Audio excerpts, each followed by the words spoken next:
эзотерический набор звуковой. Говорю.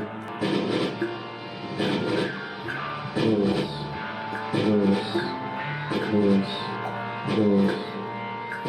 Бывает случаи, когда человек, словно балансируя на лезвии ножа, чувствует приближение смерти, как скалы чувствует близость предела.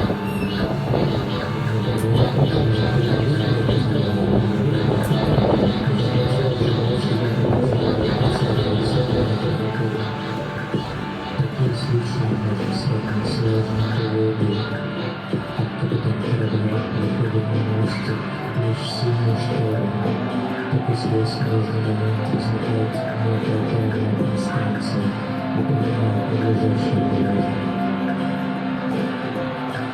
Есть такие способности, которые не запечатаны грамотой, он использует их не раньше, чем потом бывает тогда.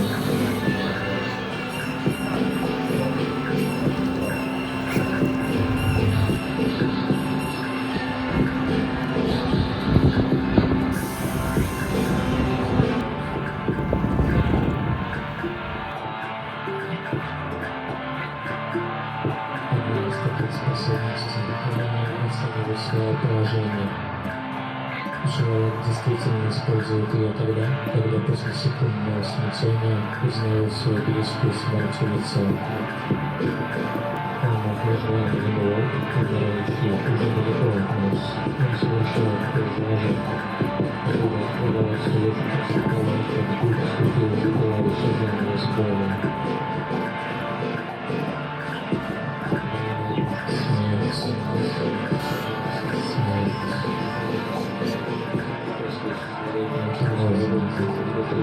Открывает новый способ созерцания.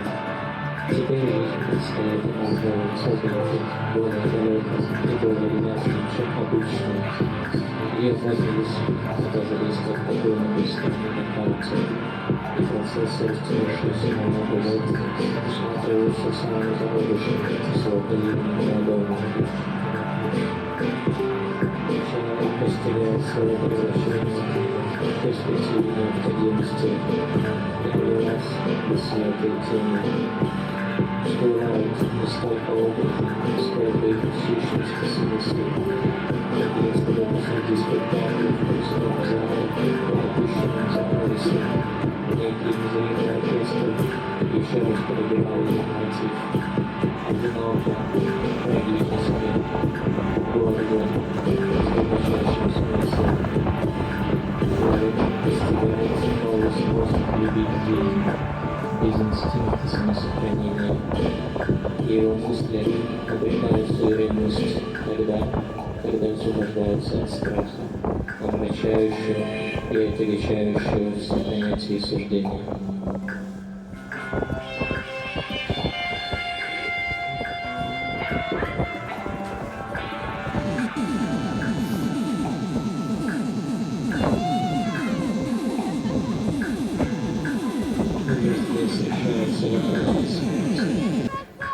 Столь сильно беспокоивший дух при жизни. Уже здесь решается вопрос бессмертия, столь сильно беспокоивший дух при жизни.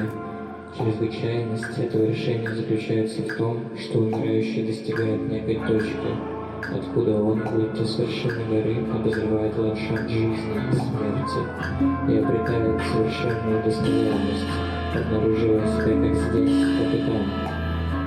Он делает остановку, как если бы то была одинокая таможня высоко в горах, и за мелкой монетой памяти обменивается на золото.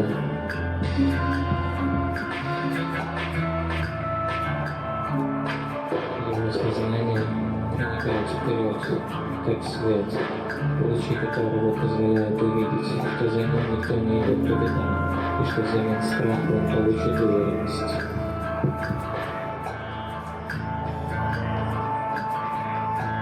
Можно предположить, что именно на этом отрезке, еще лежащем во времени и уже гнилого, существуют такие точки, которые во многих культах понимались как чистилища. На этом пути происходит восстановление человеческого достоинства. настоящая жизнь не защищена от вторжения низших сил, никто не уходит от них без потерь. Но теперь уже нет возможности ускользнуть по узком скалистом ущелье, и без колебаний человек идет вперед, несмотря на громоздящиеся преграды. Теперь смерть правил того шага, как далекий паук определяет течение реки. На этом одиноком марше, которому уже ничто не может помешать, человек подобен солдату, идущему в бой, чтобы вернуть себе отнятое звание. Как ребенок подобно органы, облегчающие рождение, так и человек имеет особые органы для восприятия смерти, развивать и усиливать которое задача богословской практики. Где это знание блекнет, распространяется своего рода идиотизм в отношении смерти, обнаруживаемый как возрастание слепого страха, так как менее слепом, механистическом презрении к смерти.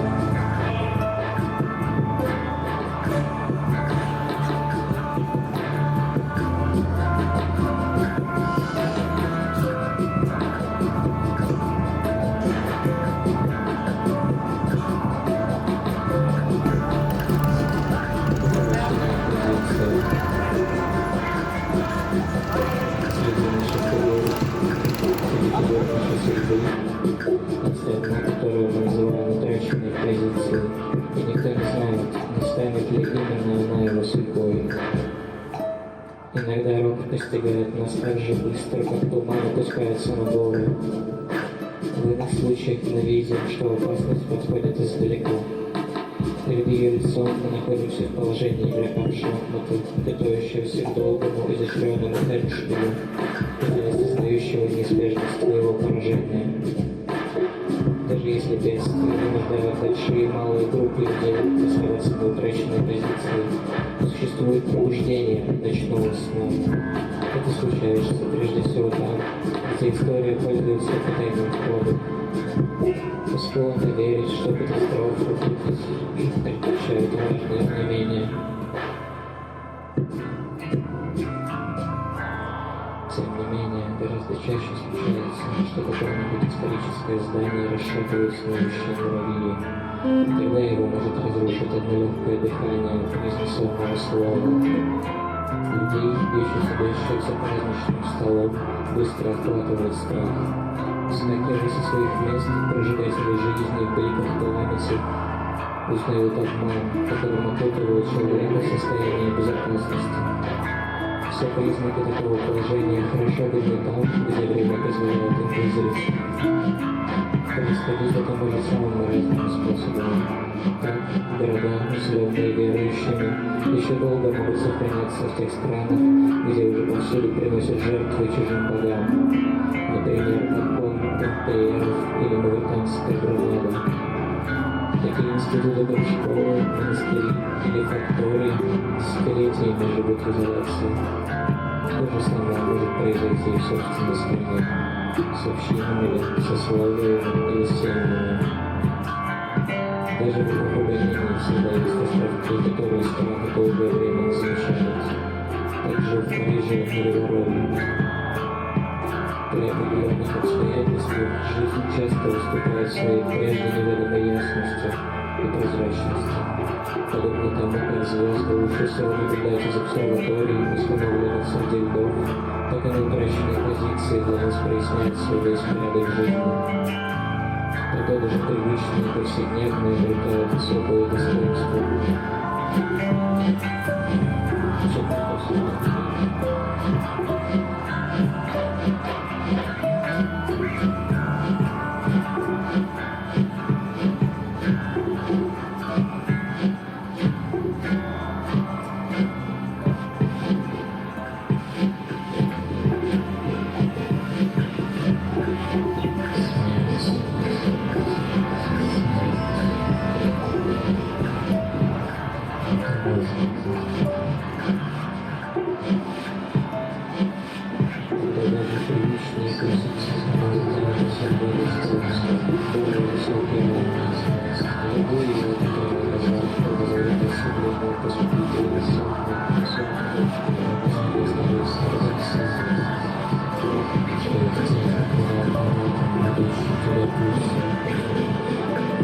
Это значит, что мы достаточно строго изучаем на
Стих называется «Золотой век».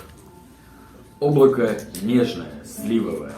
Так и хочется понудить его к мнению, которое тоже слышит стук. Настроение еловое, милое. Зернышко клюет горошек. Воробушек шепчет мошке. Соевый стебель юркнул под стул. Облако нежное дышит. Пенный край пива прячет узор. Грош тебе на, грош тебе на тебе грош и гроша с ложку столового серебра. Конец.